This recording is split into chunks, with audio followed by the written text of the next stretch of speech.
जय जिनेन्द्र। आज जानते हैं कहानी आर्य स्थूलीभद्र की। आर्य स्थूलीभद्र का जैन जगत और साहित्य में बहुत ही महत्व रहा है।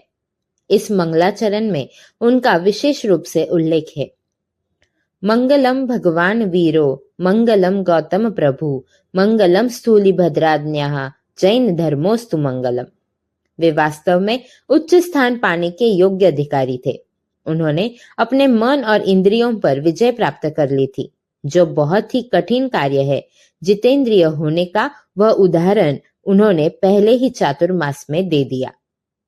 मगध देश की राजधानी पाटलिपुत्र पर नंद वंश के 9वें राजा महापद्म राज्य करते थे। उनके ब्राह्मण जाति के शकड़ाल नामक महामंत्री थे। उनकी लांछन देवी नामक बुद्धिमती पत्नी थी। उनके 2 पुत्र एवं 7 पुत्रियां थी। बड़े पुत्र का नाम स्थूलीभद्र था। वह सरल स्वभावी एवं बुद्धिमान था। उसे सांसारिक भोगों की जानकारी नहीं थी, इसलिए महामंत्री शकड़ाल ने उसे भोग का आकर्षण उत्पन्न हो, इसलिए प्रसिद्ध गणिका कोशा के यहाँ भेजा। वह कोशा के रूप जाल में ऐसे फंसा कि 12 वर्ष तक वहां से नहीं निकला। वे एक दूसरे में आसक्त हो गए। छोटा पुत्र श्रीयक नंद राजा का मुख्य अंगरक्षक था। उसी नगर में वररुचि ब्राह्मण रहता था।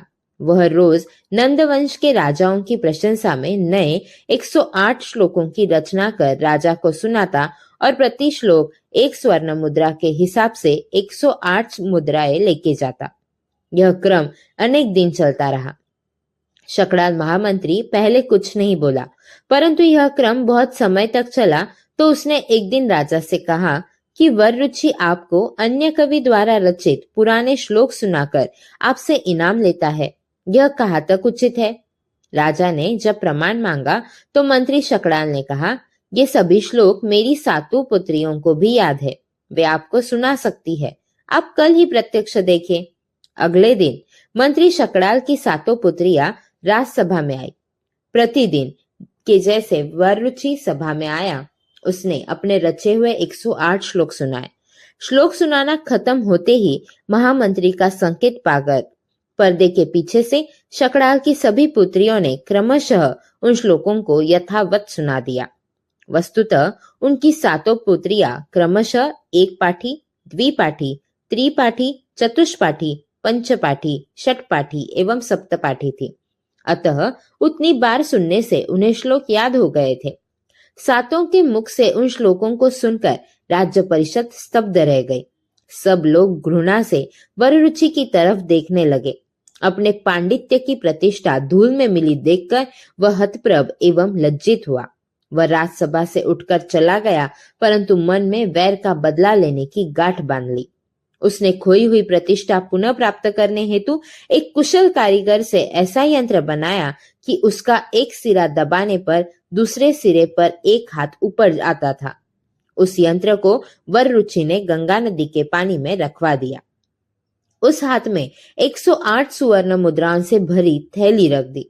फिर पानी के भीतर रखी हुई कल को दबाया तो तुरंत सामने के सिरे पर एक हाथ पानी से ऊपर आया। वररुचि ने आगे बढ़कर उस हाथ में रखी थैली को उठा लिया। इस प्रकार 2-4 बार प्रयोग करके स्वयं को आश्वस्त किया। फिर मित्रों द्वारा नगर में बात फैलाई कि राजा ने इनाम नहीं दिया तो क्या हुआ, उसे तो गंगा माता इनाम दे रही है। यह बात राजा तक पहुंची। राजा ने महामंत्री से कहा। महामंत्री ने सोचा इसमें जरूर कुछ कपट होगा। उसने गुप्तचरों से पता लगाकर वह थैली अपने पास मंगा ली। दूसरे दिन राजा, महामंत्री एवं हजारों व्यक्ति गंगा घाट पर जमा हुए। वररुचि ने प्रार्थना की, कल दबाई, परंतु बार बार कोशिश करने पर भी उस हाथ में मोहरों से भरी हुई थैली नहीं आई। थैली न मिलने पर लोगों ने वररुचि को तिरस्कृत, अपमानित करके नगर से बाहर निकाल दिया। शकड़ाल से बदला लेने की गांठ वररुचि के मन में और दृढ़ हो गई।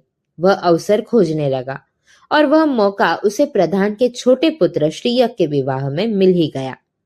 महामंत्री ने श्रीयक के विवाह में राजा को भेंट देने हेतु विविध शस्त्रास्त्र तैयार करवाए थे। वररुचि को इसका पता लगा तो उसने नगर में प्रचार किया कि श्रीयक के विवाह में शकड़ाल राजा को अपने घर बुलाकर उसे मारकर श्रीयक को राजा बनाने का षड्यंत्र कर रहा है। यह बात राजा और महामंत्री ने भी सुनी। राजा अपने विरुद्ध कोई कदम उठाए उससे पहले महामंत्री ने अपना बलिदान देकर परिवार की रक्षा करने का निश्चय किया। महामंत्री ने श्रीयक से कहा, मैं राजसभा में राजा को प्रणाम करूं, तब राजा दूसरी तरफ मुंह फेरे तो तुम उसी समय एक झटके में मेरा सिर धड़ से अलग कर देना। श्रीयक ने कहा, पिताजी, आप ऐसा नीच घृणित कार्य करने कह रहे हैं, मुझे पितृघातक बना रहे हैं, यह कदापि उचित नहीं है। तब शकड़ाल मंत्री ने कहा, मैं राजसभा में आने से पहले अपने मुख में तालपुट विष रखूंगा, अतः तुम्हें पितृहत्या का दोष नहीं लगेगा। यदि ऐसा नहीं करे तो अपना पूरा परिवार राजा के कोप का पात्र बनेगा। तुम्हारे तलवार चलाने से राजा के मन में जो दुर्भावना है वह दूर होगी, पूरा परिवार विनाश से बचेगा। तुम राजभक्त कहलाओगे, राजा के स्नेह के पात्र बन जाओगे। दूसरे दिन दोनों साथ में राजसभा में गए। महामंत्री जैसे ही राजा के सामने झुके, राजा ने मुंह फेर लिया। श्रीयक ने तुरंत तलवार से शकड़ाल का सिर धड़ से अलग कर दिया। इससे राजा को बहुत दुख हुआ। उन्होंने श्रीयक से कहा, श्रीयक, तुमने यह क्या किया? श्रीयक ने कहा, प्रभु, जिस पर राजा की कोप दृष्टि हो और जो राजा को अप्रिय हो जाए, उसका तो यही हाल होना चाहिए।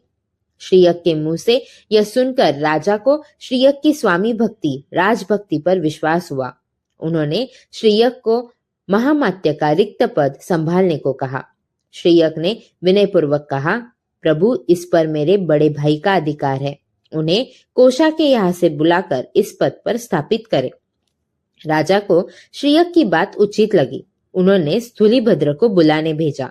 स्थूलीभद्र पिता की मृत्यु के समाचार सुनकर शीघ्र राजसभा में आए। राजा को प्रणाम किया, हाथ जोड़कर खड़े हो गए।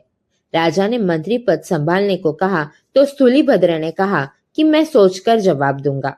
स्थूलीभद्र एकांत में जाकर सोचने लगे कि वररुचि के षड्यंत्र से मेरे पिताजी मारे गए, जीवन भर की सेवा का यह फल मिला। ऐसी परतंत्रता देने वाला यह पद किस काम का? मैं अभागा पिताजी के अंतिम दर्शन भी नहीं कर पाया। कोषा के रूप जाल में ऐसा फंसा कि घर बार सबको भूल गया। धिक्कार है मेरे जीवन को। पिता के वात्सल्य को याद कर वे फुट फुट कर रोने लगे। चिंतन आगे बढ़ा। इस पद के कारण ही पिताजी की मृत्यु हुई, अतः यह पद मुझे नहीं चाहिए। मैं घर में रहूंगा तो इच्छा न होते हुए भी यह पद स्वीकारना पड़ेगा। श्रीयक किसी हालत में इस पद को स्वीकार नहीं करेगा। मुझे ऐसा उपाय करना है जिससे मैं स्वतंत्र बन सकूं। इस तरह संसार की अस्थिरता का चिंतन करते हुए वैराग्य युक्त स्थूलीभद्र ने उसी समय सर्वस्व त्याग कर केश लुंचन किया, साधु वेश धारण कर राजा के सामने उपस्थित हुए। नंद राजा ने स्थूलीभद्र से पूछा, यह क्या है? स्थूलीभद्र ने कहा, विचार करके उसके अनुसार आचरण कर लिया। वहां से स्थूलीभद्र सीधे आचार्य संभूति विजय जी की सेवा में पहुंचे। उनसे विधिवत संयम लेकर उनसे शिष्य बने। श्रीयक प्रधानमंत्री के पद पर आसीन हुआ। स्थूलीभद्र के त्याग के समाचार सुनकर कोषावेश्या बेहोश हो गई। उपचार से मूर्छा दूर हुई तो दुख से विलाप करने लगी। उसने खाना पीना सब छोड़ दिया, उदास सी रहने लगी।